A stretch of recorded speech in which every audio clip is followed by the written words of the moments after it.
Hi guys and welcome back to my channel. So in today's video zan sake muku another video akan wannan site din wanda a wannan bidiyon zan nuna muku yadda za ku yi deposit, withdraw da kuma wasu product da mutum zan muku recommending din su wanda mutum zai iya siyan su. Okay, so wanda akwai wadanda suke ta min tambaya game da site din yadda ake withdraw, deposit, wane da dan sauran wasu question da da kuma wanda suke tambayar irin ko kuma suke tunanin like to ni ya nake wannan wanda already dama na riga na faɗa muku ni akwai account din da already na riga na bude so ina deposit na manyan kuɗaɗe a ciki like nan da nan dan samu in 3 days zan samu wannan da zan samu zan samu profit nawa zan yi cire shi.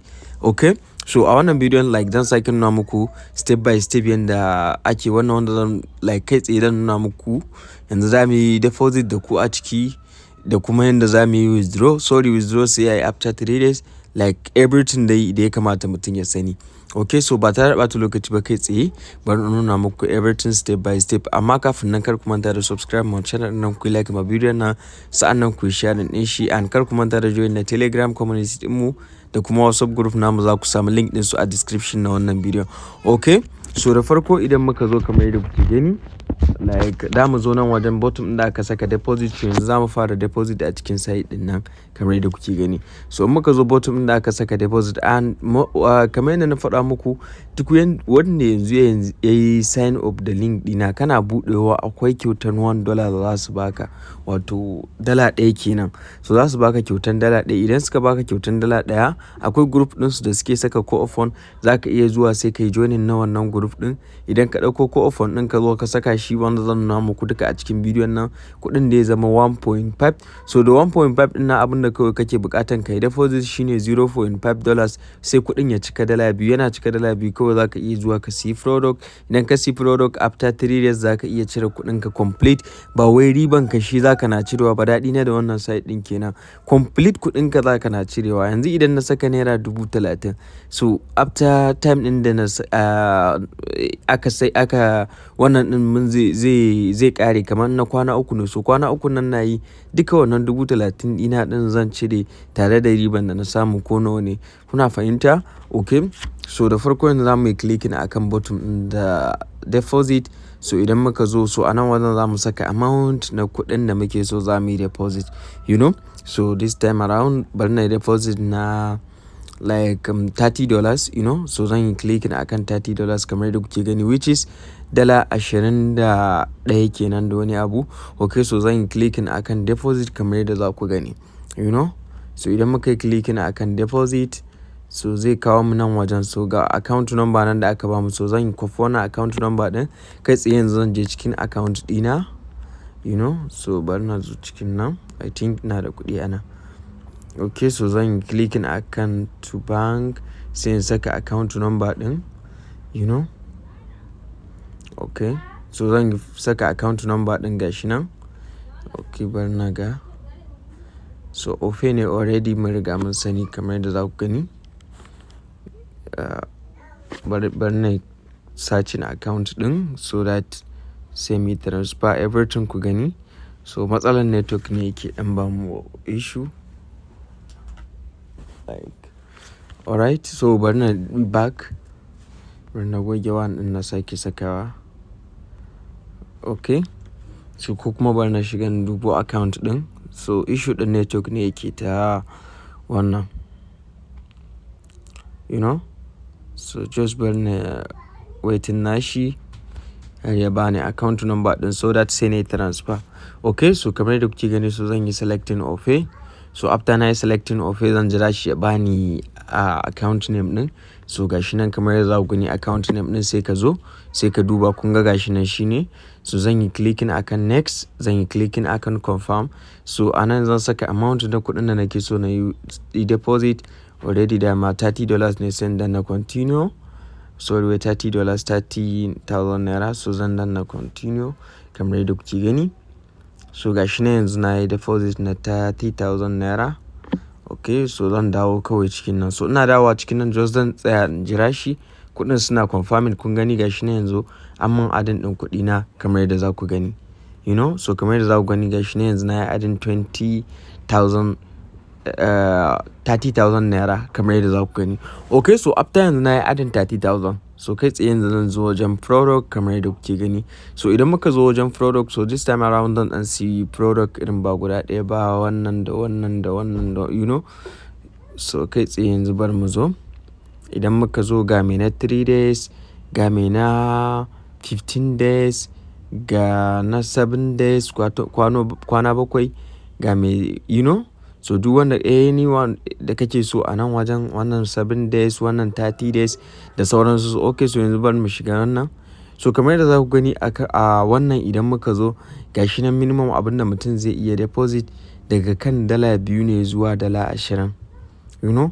So daga kan $2 zuwa $20 kuma 3 days zai ɗauka. Idan muka yi ƙasa yanzu ga wannan shi kuma idan muka shiga wannan na Daniel Foster kamar yadda za ku gani shi kuma daga kan $2 shi ma also har zuwa nawa zuwa $20. So duka mutum zai iya deposit.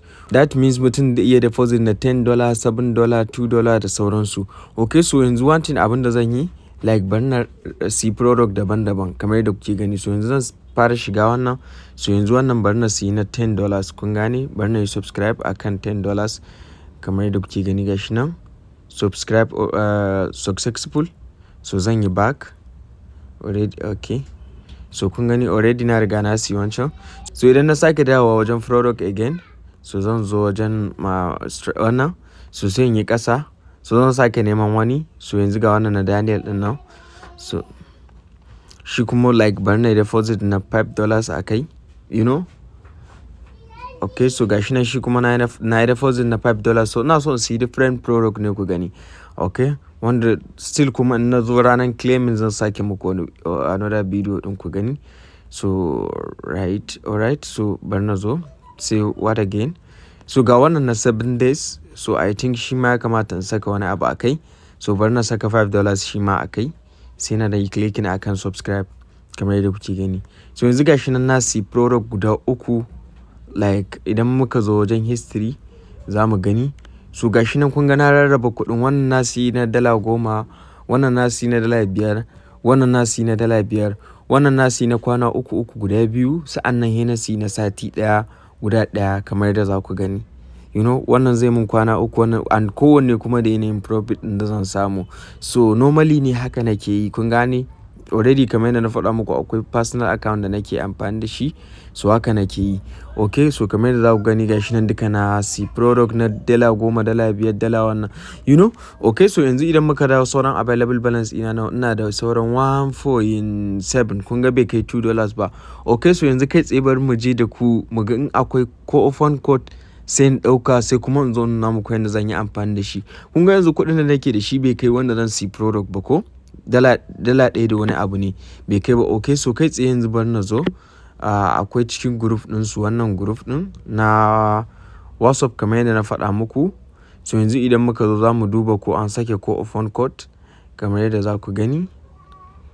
Okay, so za mu duba ko yanzu ga wannan code ɗin bari mu gani. So Allah ya sa bai expire ba.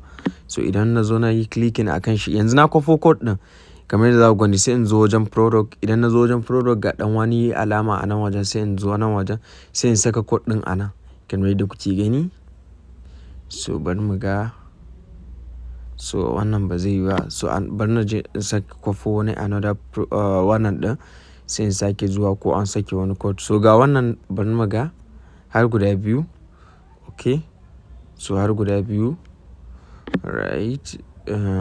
So zan zo a ina dan saka shi in ɗauki ɗaya. So zan zo like nan bari na zo note na waya na. Okay, so idan na zo note just bari na saka shi a nan. Gashi ne yanzu na ɗauki ɗaya. So bari na saka shi kamar yadda kuke gani. So that in an samu wannan sai na yi amfani da shi na you know. So wannan ma I think an wannan ɗin shi code. Okay, so zan sake copy ɗayan code ɗin sai in sake saka shi. Oh my god, so kun ga almost duka sun yi wannan. I think duka an yi amfani da su sun yi expire. So me zan yanzu zan jira su kun gane. So zan dan saka ido. So suna saka sabon code. Idan na zo na saka wannan code ɗin za su bani co-option, za su bani kyautan 0.5. Idan suka bani kyautan 0.5 zan hada da wannan 1.8 din da nake da shi, kun ga zai kama $2 har da wani abu. So yana kai wannan $2 har da wani abu zan sake zuwa sai in sake siyan wannan, kun gane, sai in sake investing akan wannan na $2, you know. So zan sake subscribe akan wannan na $2 da wannan co-option din da suka bani. So amfanin shi co-option din kenan, kun gane. To kai yanzu as a sabon wannan idan kai sign up akwai ka saka akwai $1 da za a baka kyauta ga co-option din nan, and idan ka hada da sec zaka nemo $0.5 which is bai wuce naira 600 zuwa 7 ba. So ko kana sakawa zai kama $2. So idan ya kai $2 zaka iya zuwa kai subscribing akan wannan na $2. After 3 days zaka cire kuɗin ka complete, you know, after 3 days zaka cire kuɗin ka complete. Wanda idan muka zo a previous video dina na gwada muku like yanda na yi withdraw. Yanzu kamar yadda za ku gani ga wannan withdrawal proof ne na da na yi, you know. So in muka je ƙasa wannan din ma ranar da zamu wannan zan nuna muku, wanda kamar yadda za ku gani yanzu idan muka zo wannan like small wanda nake dan siya ne, kamar yadda za ku gani wannan gashi nan 3,000 da wani abu. In muka zo ƙasa ga wannan shi ma 3,000 da wani abu, $2 da wani abu ne, you know. So za mu ga wannan $5, 6,000 da wani abu, you know. Ga wannan $3 shi ma kamar yadda za ku gani 4,000 da wani abu, you know. So duka kuma ba wanda bai sauka a cikin account ɗina ba, babu wani problem, you know. So babu wani problem. And yanda mutum zai withdraw kuma kamar yadda na faɗa muku, kai as a sabon user da farko idan ka zo za ka yi withdraw za ka danna kan wannan bottom ɗin withdrawal ɗin. Farko kana buɗe account ɗinka za ka danna, zai kawo ka wani rubutu sai ka yi clicking akan rubutun. So kana yin clicking akan rubutun zai kawo ka cikin nan Telegram wannan ɗinsu na group ɗin, zai kawo ka cikin wannan group ɗinsu na Telegram, kun gane. So yana kawo ka cikin wannan group ɗinsu na Telegram, dai kwafo maka wannan rubutun, wannan kamar yadda kuke gani, I want to withdraw please enable it for me, kamar yadda za ku gani tare da code ɗinka. So kawai kana zuwa iya wannan abin za ka yi pasting, kana sakawa kawai za su yi activating account ɗinka, za su saka maka activation successful, kun gane. So suna maka activating shi kenan, daga lokacin za ka iya withdraw na kuɗinka ba tare da wani matsala ba. Kar ka zo cikin group ɗin after ka yi joining ka zo kana ta posting wasu rubbish abubuwa. Iya abin da kawai za ka rubuta kenan, wanda already idan ka danna ta nan ɗin ta wajen withdrawal a nan ɗin zai kwafo maka wannan rubutun, I want to withdraw please enable it for me ɗin nan. So kawai kana zuwa kai pasting da kai, kana pasting kawai za su buɗe maka withdrawal. So daga lokacin za ka iya withdraw na kuɗinka, you know. And then ga masu tambaya na game da in sun yi withdraw kuma in sun yi deposit withdrawal. So I think kaman ba a yin deposit kawai after ka yi deposit ka zo ka yi withdrawal, dole sai ka yi investing, wanda but amma bari mai testing da ku gani withdrawal. Kun ga yanzu wannan withdrawal deposit ne ban si komai ba da shi, ban to let me see ko za mu iya wannan. So 0.8 which is 2,000 da wani abu. So zan click limit withdrawal limit, bari mu ga 1.2 limit din daga $2 ne. So kun ga da kai $2 sai mu gwada da ku, irin mutum in yayi deposit bai si komai ba zai iya cirewa ko ba zai, but I don't think kamar mutum yayi deposit bai si komai ba zai iya cire wannan kuɗin. So sai dai yayi investing, but amma da kai $2 da sai mu gwada da ku mu gani ko zai fita ko ba zai fita ba, you know. But amma zan yi try, in na ga yana aiki is okay, you know. So guys, idan kun ji daɗin bidiyon nan kar ku manta da subscribe ma channel nan, ku like ma wannan bidiyon, sa'annan ku share din shi, and kar ku manta da join na Telegram community din mu.